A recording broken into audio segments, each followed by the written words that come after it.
ನಮಸ್ಕಾರ ವೀಕ್ಷಕರೇ, ವಿವ ನ್ಯೂಸ್ಗೆ ಸ್ವಾಗತ. ಇದು ಸುದ್ದಿಗಳ ಡಬ್ಬಿ. ಜೆಡಿಎಸ್ ಪಕ್ಷದ ಯುವ ಜನತಾ ದಳದ ರಾಜ್ಯಾಧ್ಯಕ್ಷರಾಗಿರುವ ನಿಖಿಲ್ ಕುಮಾರಸ್ವಾಮಿ ಅವರು ಸೆಪ್ಟೆಂಬರ್ 16ರಂದು ಮಂಗಳವಾರ ಬೀದರ್ ಜಿಲ್ಲಾ ಪ್ರವಾಸವನ್ನು ಕೈಗೊಂಡು ಜಿಲ್ಲೆಯಲ್ಲಿ ಭಾರೀ ಮಳೆ ಮತ್ತು ಪ್ರವಾಹದಿಂದ ಹಾನಿಗೊಳಗಾದ ಪ್ರದೇಶಗಳ ವೀಕ್ಷಣೆ ಮತ್ತು ನೊಂದ ಸಂತ್ರಸ್ತರ ಭೇಟಿ ಹಾಗೂ ಸಾಂತ್ವನ ಸರ್ಕಾರ ಕೈಗೊಂಡಿರುವ ನೆರೆ ಪರಿಹಾರ ಕಾರ್ಯಗಳ ಬಗ್ಗೆ ಪರಿಶೀಲನೆಯನ್ನ ನಡೆಸಿದರು. ಜಿಲ್ಲೆಯಲ್ಲಿ 79ರಿಂದ 80 ಸಾವಿರ ಹೆಕ್ಟೇರ್ ಕೃಷಿ ಪ್ರದೇಶ ಹಾನಿಯಾಗಿದೆ. ಬೀದರ್, ಕಲಬುರಗಿ ಜಿಲ್ಲೆಯಲ್ಲಿ ತೊಗರಿ, ಸೋಯಾ, ಉದ್ದು, ಹೆಸರು, ಹತ್ತಿ ಕೂಡ ಬೆಳೆಯುತ್ತಾರೆ. ತೊಗರಿ ಬೆಳೆಗಾರರಿಗೆ ಅತಿವೃಷ್ಟಿಯಿಂದ ಸಾಕಷ್ಟು ಹಾನಿಯಾಗಿದೆ. ಆ ರೈತರ ಪರ ನಿಲ್ಲುವುದು ನಮ್ಮ ಪಕ್ಷದ ಗುರಿಯಾಗಿದೆ. ಕಳೆದ ವರ್ಷದ ಬೆಳೆ ವಿಮಾ ಪರಿಹಾರವೇ ಇನ್ನೂ ಸಂಪೂರ್ಣವಾಗಿ ಸಿಕ್ಕಿಲ್ಲ ಎಂದು ರೈತರು ಹೇಳಿದ್ದಾರೆ. ರೈತರಿಗಾಗಿ ರಾಜ್ಯ ಸರ್ಕಾರ ವಿಶೇಷ ಪ್ಯಾಕೇಜ್ ಘೋಷಣೆ ಮಾಡಬೇಕು.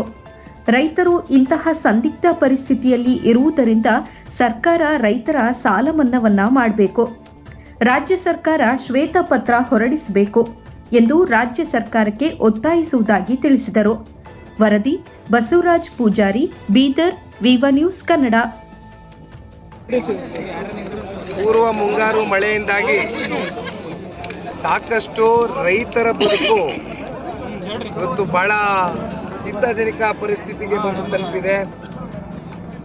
ಜನತಾದಳ ಪಕ್ಷದ ನಾಯಕರುಗಳು ನಾವೆಲ್ಲರೂ ಕೂಡಿ ನಿನ್ನೆ ದಿನ ಕಲಬುರಗಿ ಜಿಲ್ಲೆಗೆ ಭೇಟಿಯನ್ನು ಕೊಟ್ಟಿದ್ದೆವು. ಕಲಬುರಗಿ ಜಿಲ್ಲೆಯ ಜೇವರ್ಗಿ ಇರ್ಬೋದು, ಅಫಜಲ್ಪುರ ಇರ್ಬೋದು, ಈ ಭಾಗದ ರೈತರ ಸಂಕಷ್ಟವನ್ನ ಹತ್ತಿರದಿಂದ ಹೋಗಿ ಅವರ ಹೊಲ ಗದ್ದೆಗಳಲ್ಲಿ ನಿಂತು ಅದನ್ನು ಆಲಿಸ್ತಕ್ಕಂಥ ಕೆಲಸವನ್ನು ಮಾಡಿದ್ದೇವೆ.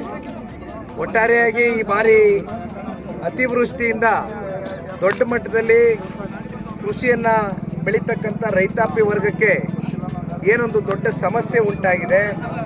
ಆ ನಿಟ್ಟಿನಲ್ಲಿ ಇವತ್ತು ರೈತರು ಹೇಳ್ತಕ್ಕಂಥದ್ದಿಷ್ಟೇ. ಕಳೆದ ಬೀದರ್ ಇರ್ಬೋದು, ಕಲಬುರಗಿ ಎರಡೂ ಕಡೆ ರೈತರು ಒಂದೇ ಮಾತು ಹೇಳ್ತಾರೆ, ಒಂದಷ್ಟು ಜವಾಬ್ದಾರಿಗಳಿದೆ. ಹಾಗಾಗಿ ಆ ಘಟನೆಯ ಸ್ಥಳಕ್ಕೆ ನಾವು ಭೇಟಿ ಕೊಡ್ತಕ್ಕಂಥ ಅಗತ್ಯತೆ ಇತ್ತು, ಕೊಟ್ಟಿದ್ದೇವೆ. ಅದು ಮುಗಿತಾ ಇದ್ದಂಗೆ ಒಂದು ವಾರದ ಏನು ಸುದ್ದಿ ಮದ್ದೂರದು ಎಲ್ಲ ನಿಂತ ಬಳಿಕ ಇಮ್ಮಿಡಿಯೇಟ್ ಆಗಿ ಬಿದ್ದೇನೆ. ಸೋಮವಾರದ ದಿನ ನಿನ್ನೆ ದಿನ ಕಲಬುರಗಿಗೆ ಬಂದಿದ್ದೇನೆ, ಇವತ್ತು ಮಂಗಳವಾರ ಬೀದರ್ ಜಿಲ್ಲೆಗೆ ಬಂದಿದ್ದೇನೆ.